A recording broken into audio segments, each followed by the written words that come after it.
Well, needless to say, this has been a very interesting week when it comes to the definition of marriage and the family.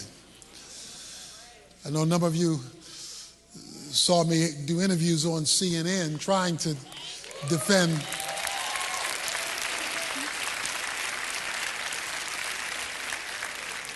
the biblical definition of marriage. It's not a political issue. This is a creation issue. And regardless of your political persuasion, God only has one definition of marriage. That's a man and a woman. And any other definition is an illegitimate one. But yet, the reality is, even though we know the definition, so many marriages are in turmoil. So many marriages are collapsing. 50% plus now of all marriages end in divorce, and much of the others that remain are not necessarily people who want to be there. And that is because we have misdefined it, first of all, and its purpose of marriage and the family. When we started this series on Kingdom Family, we said that the purpose of marriage and the family is not your happiness. That's a benefit. It's a benefit. It's a good benefit. Certainly something you don't want to be married to be miserable, but that's not the reason that God established it. He told them, be fruitful and multiply and fill the earth and subdue it. The reason God created family, the foundational institution in society, was for the advancement of his kingdom in history. It was a kingdom purpose. And to subdue the earth, that is, oversee the earth on his behalf through the family structure and its replication, be fruitful and multiply, throughout the earth, replicating the image of God, everywhere children would establish new families. So the advancement of God's kingdom through family, therefore marriage, the centerpiece of family, was the reason God created it. But because that purpose has been lost and personal happiness has become the driving force, when people are no longer happy because they're not connected to the purpose, then they want to no longer be part of the institution. So my first concern is that we get back to the biblical purpose for family, the advancement of God's kingdom in history through the marriage of a man and a woman. But even if you have the biblical purpose of family, you may not be organized according to God's structure for family. If you've been following me, you've known that he says marriage is a covenant, and within that covenant there is a structure. And God always works through his ordained structure. In other words, you cannot get God's involvement if you create your own structure.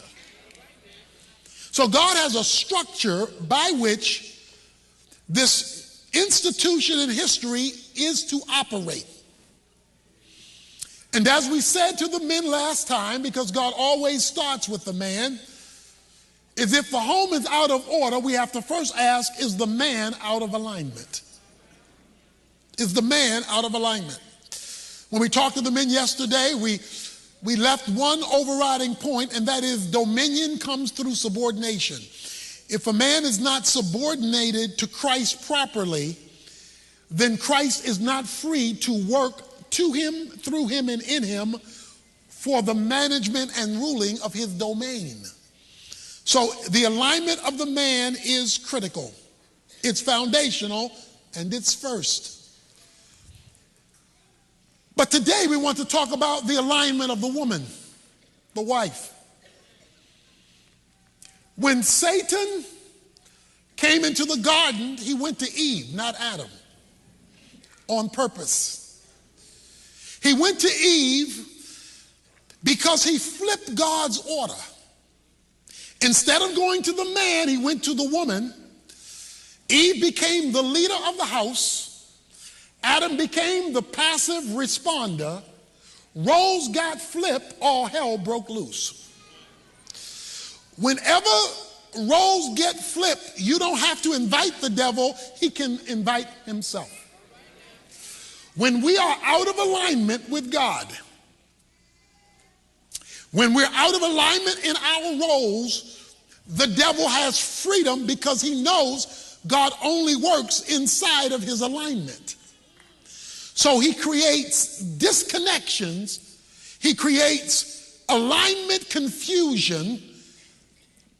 So the man is not in his role, or the wife is not in her role, or both are not in their role, fulfilling the alignment. Now, let me make this point inextricably clear. This has nothing to do with equality of persons. Jesus is equal to God, but it has everything to do with effectiveness of function. While Jesus is equal to God in his being, he is not equal to God in his function. Jesus said when he came to earth, I have come to do thy will, O God. So what Jesus did was he submitted himself to the Father to carry out his function on earth, while at the same time, Philippians 2, being equal to the Father. So every woman is equal to her husband in her being, but she is not equal to her husband in her function. Now, I know people get that mixed up and take function and make it inequality of being, and so treat women like dogs or animals, or dishonor them or disrespect them and all of that. The Bible knows nothing of that. That's why the Bible calls a wife a joint heir, an equal partner, but without an equal function. So please make the distinction between equality of being and inequality of function. In other words, everybody doesn't play the same role.